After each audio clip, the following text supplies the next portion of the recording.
ನಮಸ್ತೆ, welcome to YoYo TV Kannada. Sandalwood ನಟಿ ರಮ್ಯಾ ಹಾಗೂ ನಟ ದರ್ಶನ್ ಅಭಿಮಾನಿಗಳ ನಡುವಿನ ಸಾಮಾಜಿಕ ಜಾಲತಾಣಗಳ ಜಟಾಪಟಿ ಇದೀಗ ಮತ್ತಷ್ಟು ತೀವ್ರ ಸ್ವರೂಪ ಪಡೆದುಕೊಂಡಿದೆ. ಈ ಕುರಿತು ನಟ ಮತ್ತು ಹಿರಿಯ ನಿರ್ಮಾಪಕ ರಾಕ್ಲೈನ್ ವೆಂಕಟೇಶ್ ಅವರು ಖಾರವಾಗಿ ಪ್ರತಿಕ್ರಿಯೆ ನೀಡಿದ್ದಾರೆ. ವಿವಾದಕ್ಕೆ ಕಾರಣರಾದವರಿಗೆ ತೀವ್ರ ಎಚ್ಚರಿಕೆ ನೀಡಿರುವ ಅವರು ಕಾನೂನು ಕ್ರಮದ ಬಗ್ಗೆಯೂ ಮಾತನಾಡಿದ್ದಾರೆ.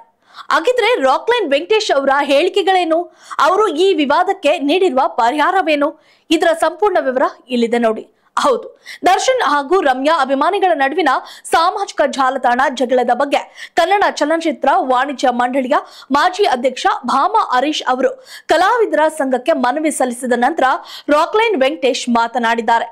ಘಟನೆ ಉದ್ಭವ ಮಾಡಿದವರು ಹಾಗೂ ಅದನ್ನ ಮುಂದುವರಿಸಿಕೊಂಡು ಹೋಗುವವರಿಗೆ ಶಿಕ್ಷೆಯಾಗಬೇಕು. ಎಲ್ಲೋ ನಿಂತು ಮಾತನಾಡುವವರನ್ನ ಹೇಗೆ ಸಹಿಸಿಕೊಳ್ಳುವುದು? ರಮ್ಯಾ ವಿಷಯದಲ್ಲಿ ನಿಜವಾದ ಅಭಿಮಾನಿಗಳ ಪೇಜ್ನಿಂದಲೇ ಈ ತಪ್ಪು ನಡೆದಿದ್ರೆ ಅವರಿಗೆ ಶಿಕ್ಷೆಯಾಗಬೇಕು ಎಂದು ಅವರು ಖಾರವಾಗಿ ಖಡಕ್ ಆಗಿ ಹೇಳಿದ್ದಾರೆ. ಯಾವುದೇ ಸ್ಟಾರ್ ನಟರು ಬಂದು ನಿಮ್ಮ ಮನೆಯ ಮಹಿಳೆಯರನ್ನ ಕಾಪಾಡಲ್ಲ. ಗಾಳಿಯಲ್ಲಿ ಗುಂಡು ಹೊಡೆಯುವವರನ್ನ ನಾನು ಕೇರ್ ಮಾಡಲ್ಲ. ಹೀರೋ ಸಪೋರ್ಟ್ ಮಾಡಿಕೊಂಡು ನಿಲ್ಲುವುದಾದ್ರೆ ಎದುರು ಬಂದು ನಿಲ್ಲುವುದು ಗಂಡಸ್ತನ ಎಂದು ಸವಾಲನ್ನ ಹಾಕಿದ್ದಾರೆ. ಇಂತಹ ಘಟನೆಗಳಿಂದಾಗಿ ಸಿನಿಮಾ ನಿರ್ಮಾಣ ಮಾಡಲು ಭಯವಾಗ್ತಿದೆ ಎಂದಿರುವ ರಾಕ್ಲೈನ್ ವೆಂಕಟೇಶ, ರಾಜ್ಕುಮಾರ್, ವಿಷ್ಣುವರ್ಧನ್, ಅಂಬರೀಶ್ ಅವರಂತಹ ದಿಗ್ಗಜರು ಚಲನಚಿತ್ರ ರಂಗವನ್ನ ಕಟ್ಟಿಕೊಟ್ಟಿದ್ದಾರೆ. ಆದ್ರೆ ನಾವು ಆ ವೇದಿಕೆಯನ್ನ ಹೇಗೆ ಬಳಸಿಕೊಳ್ಳುತ್ತಿದ್ದೇವೆ? 200 ರೂಪಾಯಿ ಸಿನಿಮಾ 30 ರೂಪಾಯಿಗೆ ಇಳಿದು ಬರುತ್ತದೆ. ಈ ಧೋರಣೆ ಸರಿಯಲ್ಲ. ನಿಮ್ಮ ಸ್ವಾರ್ಥಕ್ಕೆ ಚಿತ್ರರಂಗವನ್ನ ಬಲಿ ಕೊಡಬೇಡಿ ಎಂದು ಅವರು ಅಭಿಮಾನಿಗಳಿಗೆ ಮನವಿ ಮಾಡಿದ್ದಾರೆ. ಅಲ್ಲದೆ ಯಾರೋ 8 ಜನ ಹೊಟ್ಟೆ ತುಂಬಿದವರ ಬಗ್ಗೆ ನೀವು ಮಾತನಾಡಿದ್ರೆ ಇನ್ನುಳಿದ ಸಾವಿರಾರು ಜನ ಏನ್ ಮಾಡ್ಬೇಕು ಎಂದು ಪ್ರಶ್ನೆ ಮಾಡಿದ್ದಾರೆ.